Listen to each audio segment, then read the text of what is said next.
Hello, ನಮಸ್ತೆ. ಇದು Sampradana charitable trust, Mysuru, Karnataka, India. Sampradana charitable trust ಕಡೆಯಿಂದ ಇವತ್ತು ಧ್ಯಾನ ಹಾಗೆ ಅಂತ ಅನ್ನೋದ್ರ ಬಗ್ಗೆ ಒಂದು ಸಣ್ಣ ವಿಚಾರವನ್ನು ನಿಮಗೆ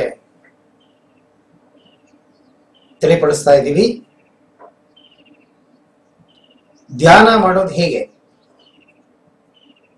ಧ್ಯಾನ ಅಂದ್ರೆ ಏನು, ಧ್ಯಾನದ ಉಪಯೋಗ ಏನು,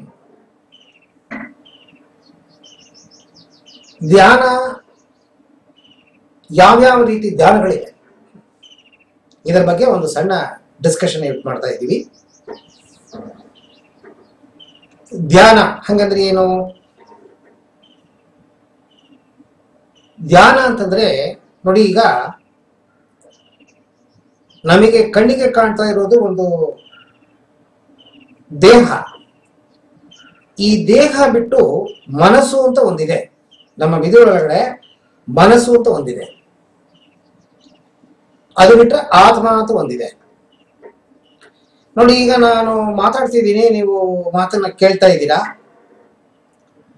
ಆದ್ರೆ ನಿಮ್ಮ ಮನಸ್ಸು ಮನೆ ಮೈನ್ ಡೋರು ಚಿಲಕ ಹಾಕಿದೀನೋ ಇಲ್ವೋ, ಲಾಕ್ ಮಾಡಿದೀನೋ ಇಲ್ವೋ, ಹಂಗೆ ಬಿಟ್ಬಿಟ್ಟು ಬಂದ್ಬಿಟ್ಟಿದೀನೋ ಏನೋ, ಅಥವಾ ಯಾವ್ದೋ ಒಂದು ಪದಾರ್ಥನ ನಾನು ತೆಗೆದಿಡ್ಬೇಕಾಗಿತ್ತು, ತೆಗೆದಿಟ್ಟಿಲ್ಲ. ಹಾಗಂತ ನಿಮ್ಮ ಮನಸ್ಸು ದೇಹದಲ್ಲಿ ಮನಸ್ಸಿದ್ದ ಮೇಲೆ ದೇಹ ಎಲ್ಲಿ ಕೂತಿದೆ ಅಲ್ಲಿರ್ಬೇಕು ಮನಸ್ಸು. ಆದ್ರೆ ಮನಸ್ಸೇ ಬೇರೆ ಕಡೆ ಇದೆ, ದೇಹ ಇಲ್ಲಿದೆ. ಸೊ ಅದು ಒಂದು ಬಾಡಿ. ದೇಹ ಹೇಗೆ ಒಂದು ಬಾಡಿ, ಹಾಗೆ ನಿಮ್ಮ ಮನಸ್ಸು ಒಂದು ಬಾಡಿ.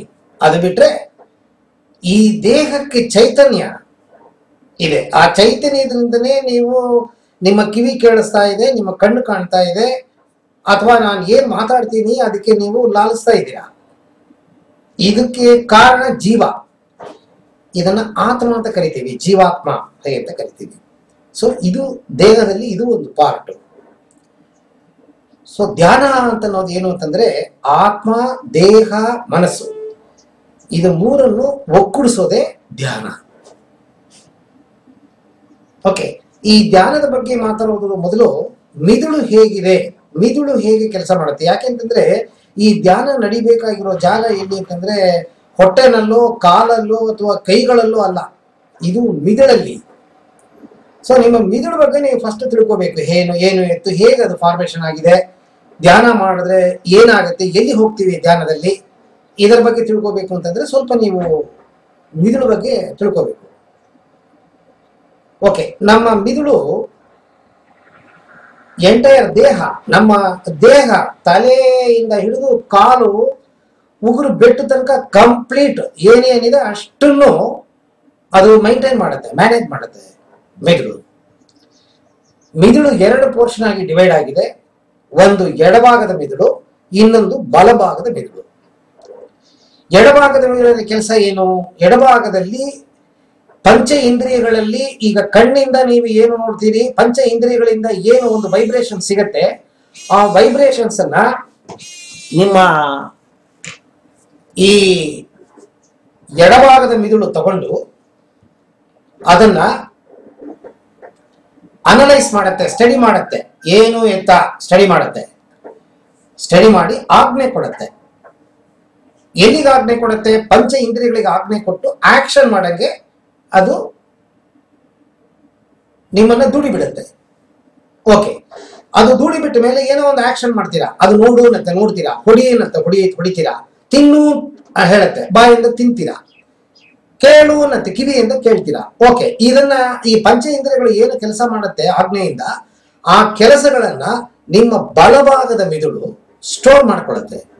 ಅದು ಸರಿಗಿದೆ, ಸರಿಗಿಲ್ಲ, ಒಳ್ಳೇದು, ಒಳ್ಳೇದಲ್ಲ, ಏನು ಆಕ್ಷನ್ ಬರುತ್ತೆ ಅದನ್ನ ಸ್ಟೋರ್ ಮಾಡ್ಕೊಳ್ಳುತ್ತೆ. ಇದರಲ್ಲಿ temporary memory centre, permanent memory centre ಅಂತ ಎರಡಿದೆ. ದಿನನಿತ್ಯದಲ್ಲಿ ಬೇಕಾಟ್ಟು ನಾವು ನೋಡ್ತೀವಿ, ಕೇಳ್ತೀವಿ, ಮಾಡ್ತೀವಿ, ಅಷ್ಟನ್ನು ತಲೆ ಒಳಗಡೆ ನಾವು ರೆಕಾರ್ಡ್ ಮಾಡಿ ಇಟ್ಕೊಳ್ಳಲ್ಲ. ಎಮೋಷನಲ್ ಆಗಿ ಯಾವುದಕ್ಕೆ ಅಟ್ಯಾಚ್ ಆಗಿರ್ತೀವಿ ಅಷ್ಟನ್ನ ಮಾತ್ರ ನಾವು ತಲೆಯಲ್ಲಿ ರೆಕಾರ್ಡ್ ಮಾಡ್ಕೋತೀವಿ, ಉಳಿದಿದ್ದೆಲ್ಲ ನಮಗೆ ನೆನಪಿಗಿರಲ್ಲ. ಸೊ ಟೆಂಪರವರಿ ಮತ್ತೆ ಪರ್ಮನೆಂಟ್ ಅಂತ ಎರಡು ಮೆಮರಿ ಪಾಯಿಂಟ್ಗಳಿದೆ. ಇದು ಹೇಗೆ ಅಂತಂದ್ರೆ ಕಂಪ್ಯೂಟರ್ ಅಲ್ಲಿ ನಿಮಗೆ ಹೇಗೆ ಮೆಮರಿ ಸೆಂಟರ್ ಇದೆ ಆ ತರ ಇದು ನಿಮ್ಮ ಮಿದುಳಲ್ಲಿ ಬಲಭಾಗದಲ್ಲಿ ಸ್ಟೋರ್ ಮಾಡ್ಕೊಳ್ಳುತ್ತೆ. ಈಗ ನಾವು ಬಲಭಾಗದ ಮಿದುಳಿಗೆ ಹೋಗೋದನ್ನೇ ಧ್ಯಾನದ ಜಾಗ ಅಂತ ಹೇಳ್ತೀವಿ. ಎಡಭಾಗದ ಮಿದುಳಲ್ಲಿ ನಾವು ಧ್ಯಾನಕ್ಕೆ ಕೂರಲ್ಲ. ನಾವು ಕೂರೋದು ಜಾಗ ಯಾವುದು ಅಂತಂದ್ರೆ ಬಲಭಾಗದ ಮಿದುಳು. ಬಲಭಾಗದ ಮಿದುಳಿಗೆ ಹೇಗೆ ಹೋಗೋದು? ಬೇಕಾಷ್ಟು ವಿಧಾನಗಳಿದೆ. ಇದರಲ್ಲಿ ಎರಡು ತರದ್ದಿದೆ. ಇದು ಸ್ಪಿರಿಚುವಲ್ ಆಗಿ ಯೋಗಿಗಳು, ಸಂತರು, ಸಿದ್ಧರು ಇವರೆಲ್ಲ ಕಂಡುಹಿಡಿದಿರೋ ವಿಧಾನಗಳು, ಕೆಲವು ವಿಧಾನಗಳಿದೆ. ಅದನ್ನ ಫಾಲೋ ಮಾಡಿದ್ರು ಸಹ ನೀವು ಈ ಬಲಭಾಗದ ಮಿದುಳಿಗೆ ಹೋಗ್ಬೋದು. ಸಬ್ ಕಾನ್ಶಿಯಸ್ ಬ್ರೈನ್ ಅಂತ ಕರಿತೀವಿ. ಇನ್ನ ಸೈಂಟಿಫಿಕ್ ಆಗಿ ಪರದೇಶದಲ್ಲಿ ವಿಜ್ಞಾನಿಗಳು ಸುಮಾರು ರೀತಿಯಾದ ಧ್ಯಾನಗಳನ್ನ ಕಂಡುಹಿಡ್ಕೊಂಡಿದ್ದಾರೆ. ಆ ಧ್ಯಾನಗಳ ಮೂಲಕವಾಗಿ ನೀವು ಬಲಭಾಗದ ಮಿದುಳಲ್ಲಿ ಸಬ್ ಕಾನ್ಶಿಯಸ್ ಬ್ರೈನ್ ಅಂತ ಏನ್ ಹೇಳ್ತೀವಿ ಅದಕ್ಕೆ ಮುಟ್ಟಬಹುದು. ಈಗ ನೋಡಿ, ಇದೇನಿದು ಸಬ್ ಕಾನ್ಶಿಯಸ್ ಅಂತಾರೆ, ನಿಮಗೆ ಸ್ವಲ್ಪ ಡೌಟ್ ಇದೆ. ಈಗ ನಾನು ಮಾತಾಡ್ತಾ ಇದ್ದೀನಿ, ನೀವು ಇದನ್ನ ಕೇಳ್ತಾ ಇದ್ದೀರಾ. ಇದನ್ನ ಕಾನ್ಶಿಯಸ್ ಸ್ಟೇಜ್ ಅಂತ ಹೇಳ್ತೀವಿ. ನಾನು ಮಾತಾಡ್ತಾ ಇದ್ದೀನಿ, ನೀವು ಇದನ್ನ ಕೇಳ್ತಾ ಇದ್ದೀರಾ. ಇದು ಕಾನ್ಶಿಯಸ್ ಸ್ಟೇಜ್. ಓಕೆ, ಈ ಸಬ್ ಕಾನ್ಶಿಯಸ್ ಸ್ಟೇಜ್ ಅಂತ ಅನ್ನೋದು ಏನು ಅಂತಂದ್ರೆ ನಿದ್ರೆ ಸ್ಥಿತಿ ತರ. ಅದು ನಿದ್ರೆ ಸ್ಥಿತಿ ಅಲ್ಲ, ಅದು ನಿದ್ರೆ ಸ್ಥಿತಿ ತರ. ಆದ್ರೆ ನಿಮ್ಮ ಜ್ಞಾನ, ನಿಮಗೆ ಜ್ಞಾನ ಇರುತ್ತೆ. ನಿದ್ರೆಯಲ್ಲಿ ಜ್ಞಾನ ಇರಲ್ಲ, ಕಂಪ್ಲೀಟ್ ಹೆಣ ತರ ಮಲಗಿರ್ತೀವಿ. ಬಟ್ ಇಲ್ಲಿ ಕಣ್ಣು ಮುಚ್ಚಿ ನೀವು ಧ್ಯಾನ ಮಾಡ್ತಿದ್ರೆ ನಿದ್ರೆ ಪರಿಸ್ಥಿತಿ ನಿಮಗಿರುತ್ತೆ, ಆದ್ರೆ ಜ್ಞಾನ ಇರುತ್ತೆ. ಇಂಗ್ಲಿಷ್ ಅಲ್ಲಿ ಇದನ್ನ ಅವೇರ್ನೆಸ್ ಅಂತ ಹೇಳ್ತೀವಿ. Sleep like state plus awareness. ಇದು ಎರಡು ಸೇರೋ ಒಂದು ಸ್ಥಿತಿಗೇನೆ ನಾವು ಧ್ಯಾನ ಸ್ಥಿತಿ ಅಂತ ಕರಿತೀವಿ. ಇದನ್ನ ಇಂಗ್ಲಿಷ್ ಅಲ್ಲಿ ಆಲ್ಫಾ ಸ್ಟೇಜ್ ಅಂತ ಹೇಳ್ತೀವಿ. ಆಲ್ಫಾ ಸ್ಟೇಟ್ ಅಂತ ಕರಿತೀವಿ. ಈ ಆಲ್ಫಾ ಸ್ಟೇಟ್ಗೆ ಹೋಗೋದು ಹೇಗೆ ಹಾಗೆ ಅನ್ನೋದಕ್ಕೆ ಬೇಕಾಷ್ಟು ಸೈಂಟಿಫಿಕ್ ಮತ್ತೆ ಸ್ಪಿರಿಚುವಲ್ ಸಿಸ್ಟಮ್ಸ್ ಇದೆ. ಓಕೆ, ಈಗ ನಾನು ಈ ಸಿಸ್ಟಮ್ಗೆ ಹೋಗೋದ್ರ ಮೊದಲು ಧ್ಯಾನಕ್ಕೆ ಹೇಗೆ ಪ್ರಿಪೇರ್ ಮಾಡ್ಕೊಳ್ಳೋದು ಅಂತ ಅನ್ನೋದ್ರ ಬಗ್ಗೆ ಹೇಳ್ತೀನಿ. ಧ್ಯಾನ ಏನಕ್ಕೆ ಮಾಡ್ಬೇಕು ಅನ್ನೋದನ್ನ ತಿಳ್ಕೊಳ್ಳಿ. ಈಗ ನಾವು ಬೆಳಗ್ಗೆ ಎದ್ದು ಹಲ್ಲೆಲ್ಲ ಉಜ್ಜಿ ಬಾತ್ರೂಮ್ ಹೋಗಿ ಒಂದು ಸೋಪ್ ತಗೊಂಡು ಚೆನ್ನಾಗಿ ಮೈನ ತೊಳೆದು ಉಜ್ಜಿ ಸ್ನಾನ ಮಾಡ್ತೀವಿ. ಕ್ಲೀನ್ ಆಗಿ ಸ್ವಚ್ಛವಾಗಿರ್ಬೇಕು ಅಂತ ಸ್ನಾನ ಮಾಡ್ತೀವಿ. ಸ್ವಚ್ಛತೆ ಆಗಿದ ತಕ್ಷಣ ದೇಹದಲ್ಲಿ ಒಂದು ಪರಿಮಳತೆ, ಒಂದು ಪರಿಶುದ್ಧತೆ ನಿಮಗೆ ಸಿಗತ್ತೆ, ಒಂದು ಫ್ರೆಶ್ನೆಸ್ ಸಿಗತ್ತೆ. ಬೆಳಗ್ಗೆಯಿಂದ ಸಾಯಂಕಾಲ ತನಕ ನಾವು ಏನ್ ದುಡಿದಿರ್ತೀವಿ, ಗಲೀಜ್ ಮಾಡಿರ್ತೀವಿ, ಅದನ್ನ ಹೇಗೆ ನಾವು ಗಲೀಜನ್ನು ತೆಗೆಸ್ತೀವಿ ಸ್ನಾನ ಮಾಡಿ, ಹಾಗೆ ದಿನನಿತ್ಯ ನಿಮ್ಮ ಮಿದುಳಲ್ಲಿ ಬೇಕಾಗಿರೋದು, ಬೇಡದೇ ಇರೋದು, ಬೇಕಾಷ್ಟು ಯೋಚನೆಗಳೆಲ್ಲ ಹುಟ್ಟುತ್ತಾ ಇರುತ್ತೆ. ಇದು ಏನಾಗಿದೆ ಅಂತಂದ್ರೆ ದೇಹದಲ್ಲಿ 72,000 ನರನಾಡಿಗಳಿದೆ. 72,000 ನರನಾಡಿಗಳು ದೇಹದಲ್ಲಿ ಈ ಎಂಡೋಕ್ರೈನ್ ಸಿಸ್ಟಮ್ ಅಂತ ಏನ್ ಕರಿತೀವಿ, ಗ್ರಂಥಿಗಳು, ಅದರ ಜೊತೆಗೆ ಸೇರ್ಕೊಂಡಿದೆ.